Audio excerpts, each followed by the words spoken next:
Gipaabot pa resulta sa autopsy ni atong usa kinahan sa Danao City nga napalgang patay sa Bukirang Barangay. Human giingong na nagkot sa Dakong Cruz. Ang detalye sa live report ni Nico Serino. Nick.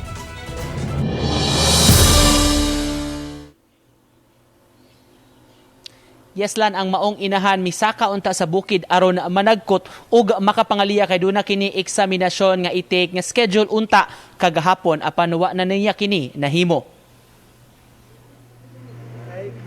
Uban sa iyang graduation picture, diploma sa kursong education, giplastada ang PRC envelope tupad sa lungon ni Maria Sofia Manulat Olaguer. Mauunta kini ang gamiton sa iyang pagkuha sa Teachers Board nga natakda kagahapon. Apan wala na makaabot ni ini ang 47 anyos nga inahan. Suma pa ni atong Biyernes, Setyembre 30, sa yusabuntag milakaw ang biktima ug nagpahatod og motor paingon sa Mount Manghilaw usa ka pilgrimage site. Mga 3 ka barangay pa ang gilayon gikan sa ilang Pinoy-anan. Kay di nakasaka ang motor, nagpabiya na kini aron siya na ang maglakaw paingon sa ibabawong parte sa bukid kundi nahimutang ang Dakong Cruz. Nangaliya kini alang siyang umaabot nga eksaminasyon apan wala na mauli. Nabalakang iyang pamilya maong mialerto sila sa mga otoridad o gihimudayon ang pagpangita kang Olaguer. Tungang gabi kagahapon, nakit-an ang iyang patayng lawas sa Tagong Dapit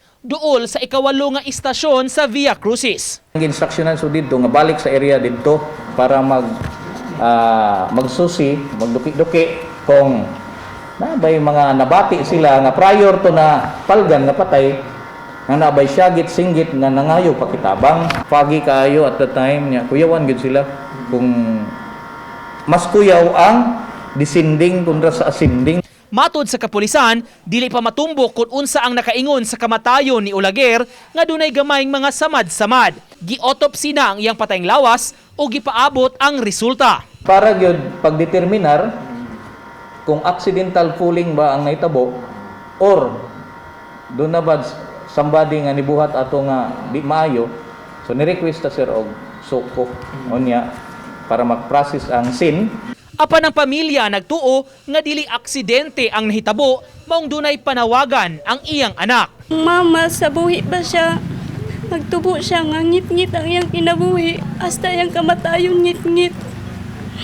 Punta makonsensya lang ka or kinsaman mo sa nagbuhat aning mama. Si Olaguer nagtrabaho sa dakong electronics company ug dunay 5 ka mga anak. Dihang nidako na ang mga bata, nakakita siya kahigayunan nga makaeskwela og education aron matuman ang gipangandoy nga mamahimong teacher. Kanang pag-eskwela lang nako, siya may nagkuhan nako nga eskwela lang daw kay ikaw naman yung usa nga wa nagbinya.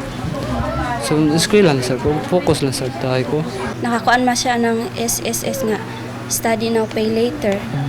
Mao na yang paagi sa kuan sa iyang tuition. Trabaho siya buntag, eskwela siya gabi niya. Kung iyang trabaho pang gabi, nara siya adlaw nga absinan sa klase.